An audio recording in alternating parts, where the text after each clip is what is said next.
You ever like when someone's struggling, someone becomes a new believer, and let's say their struggle is drinking, and you just say, you know what, maybe you should just get out of the bar for a little while because maybe you're just not quite strong enough to handle it there, and just not wise. I've got a sickness, and it's called comfort, security, riches, and maybe I'm just not strong enough to handle it here in the safest city in America. And so maybe it's just not wise for me to be there. And so I gotta watch myself and go, man, if I can't do it, because this is all that matters. It's everything. I hope you're that serious about this. Jesus says in verse 20, next verse, he says, here I am. I'm standing at the door and I'm knocking. If anyone hears my voice and opens the door, I'll come in and eat with him and he with me. And then verse 21, he says, to him who overcomes, I'll give the right to sit with me on my throne, just as I overcame and sat down with my Father on his throne. He who has an ear, let him hear what the Spirit says to the churches.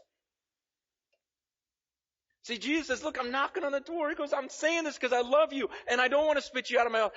I'm knocking. I'm going, please let me in, let me in. I'm greater. These are greater riches. Just look at it. The other stuff is dung. It's garbage compared to me. Trust me. It's so much better here. He goes, not only if you overcome, and by overcome this lukewarm. You see, the Bible says that there's this huge road that leads to destruction. There's this huge lukewarm road that leads to destruction. It's broad. Everyone's going there. He goes, but there's a few people. He goes, there's also this narrow road. And few people will find it. Very few that are rich. Very few from Simi Valley. Very few, but they'll find it. And they're going to go against the flow. They're going to find it. And if you're one of those that overcomes, this flow that's going this direction, you're going, no, I see the treasure. I see Jesus. I'm going to walk to that. I don't care if everyone's going, I got the treasure in mind. I'm going toward that. He goes, if you overcome, he goes, I'll give you the right to sit on my throne with me. You know what's awesome about that? Is in the next verse, in chapter 4. He says, after this, I looked up and I saw this door standing open in heaven. What does he see there? He sees the throne of God. We've talked about chapter 4 before. Remember, John gets to go up there and see the throne? Do you understand the picture? He goes, I see this throne and there's this being sitting on it. He's glowing like diamonds and rubies.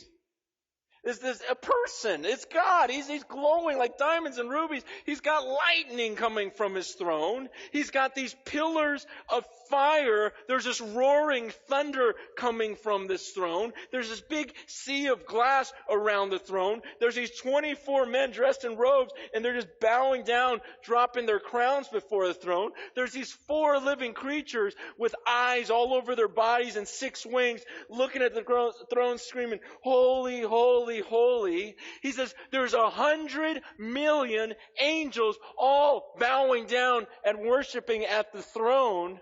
And Jesus says, if you overcome, you can sit on that throne with me. You can be on that throne if you overcome.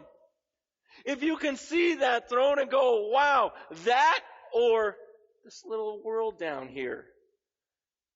That's why God says, you're going to look at all of that and then just go, I don't know. He goes, that makes me sick.